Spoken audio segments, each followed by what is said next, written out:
And this heartbreak hurt so bad. My heart was ripped out of my chest.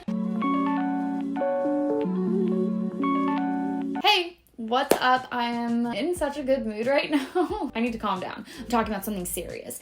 Anyway, why am I feeling like this? Today I'm going to be talking about how to get over someone, and I swear I made this video before, but then I went through my channel and I didn't. So, perfect time to make this video. Basically, how to get over someone that you still love after a breakup or that you broke up with. I have made that video before, but I haven't made a video just talking about how to get over someone, like simple as that, and kind of like what my experience is getting over someone. There's so many different situations that you might be in and so many ways to get over something, but I'm going to share with you guys how I personally get over someone that I am into, or that I'm in love with, or that I'm not in love with, or that I wanted to break up with, or that broke up with me. So we're going to be talking about all of the situations and everything that I've personally gone through and how I best handle those situations. So as you know, I am single, because that would be really weird for me to be asking you guys if you want to go on a virtual date with me if I wasn't single. I've been single for 2 years, but I have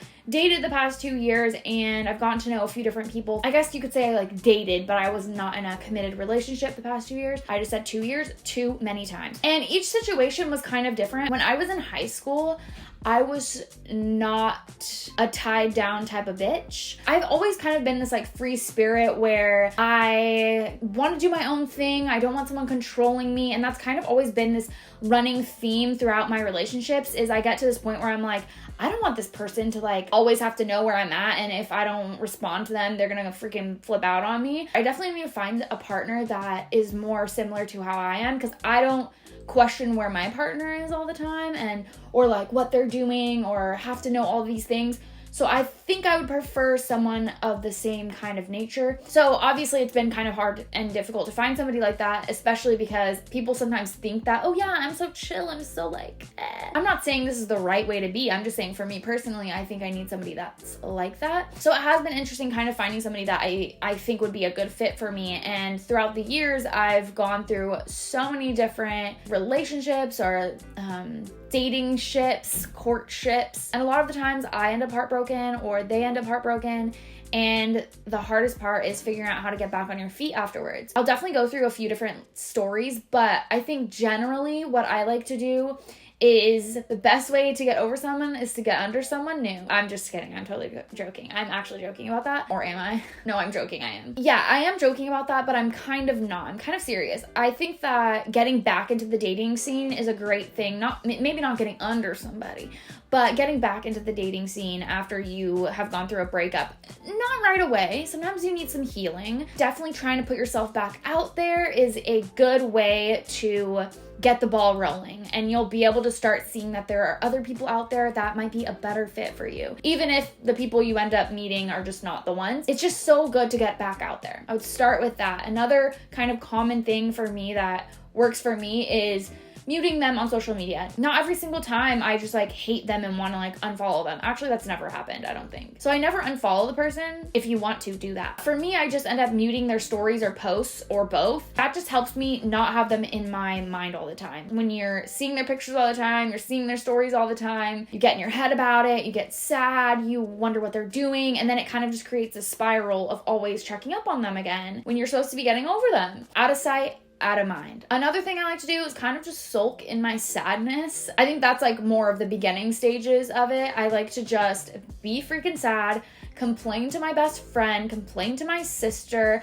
and call my mom and cry about it. As much as it sounds unhealthy, I think it is healthy to do that. And sometimes you just have to let your emotions out. I say this with a lot of different things, not just breakups, but sometimes you just need to cry. So a lot of the times I am the one to break up with somebody. I think because I know what I want, even if I think, oh, maybe I found it in this one person, whenever I see that it's not a perfect fit, then I remove myself. I do take my time with things and then also pull back when I know that it's just not the right fit. But there has been times that I've been broken up with, and those ones are painful. I wouldn't say they're worse. I think a lot of the times I feel a lot of the same heartbreak that the other person does when I break up with them. A girl that I was literally obsessed with. It was like the first girl I dated as like an adult. We dated for 3 months. Everything was just so magical. I thought she was so perfect. Now looking back, we are very, very different. And I think that obviously it was just not gonna work. And I should have, you know,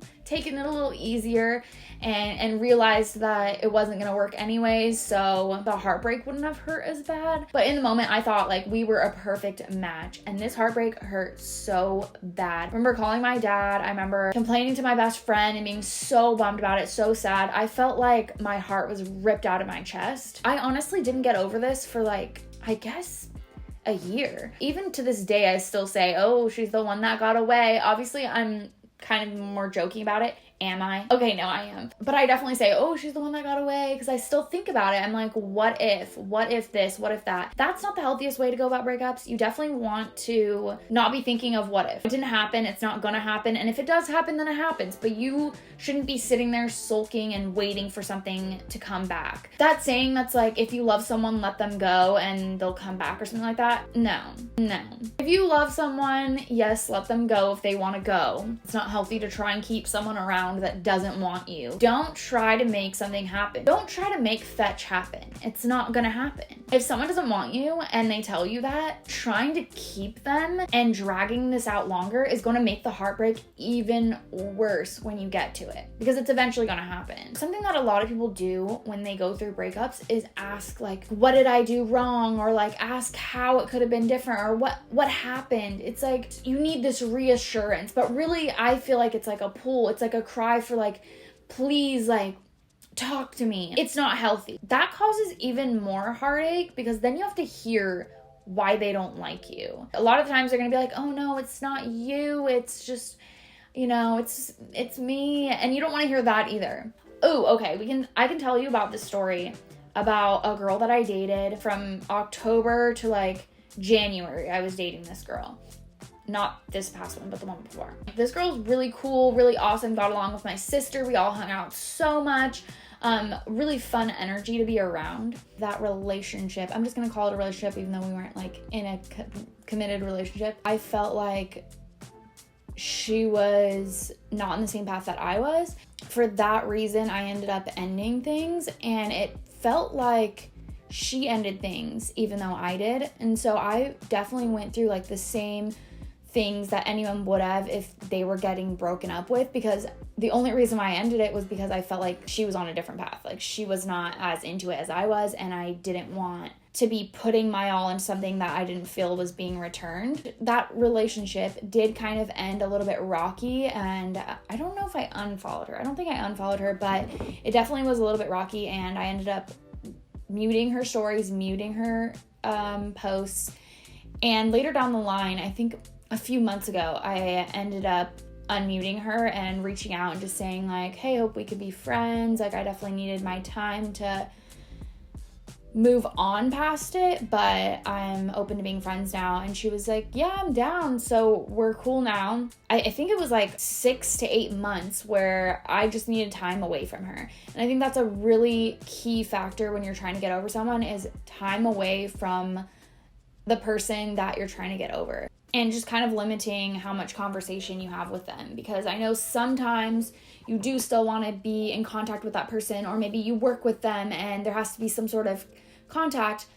In those cases, obviously I would just limit it to just that. Those are my recommendations if you are trying to get over someone and you just don't know where to start. It's good to look back at whatever relationship that you're trying to get over and see the flaws and see what you want in a future partner. It's not looking at it in a negative way, because I don't think it's good to like look at it and be like, well, this was horrible and this was horrible. None of that, but maybe just learning from the experience and seeing what you can do better in a relationship and what kind of red flags just don't work for you. I definitely want to hear what experiences you've gone through going through a breakup, whether someone broke up with you or you broke up with someone else.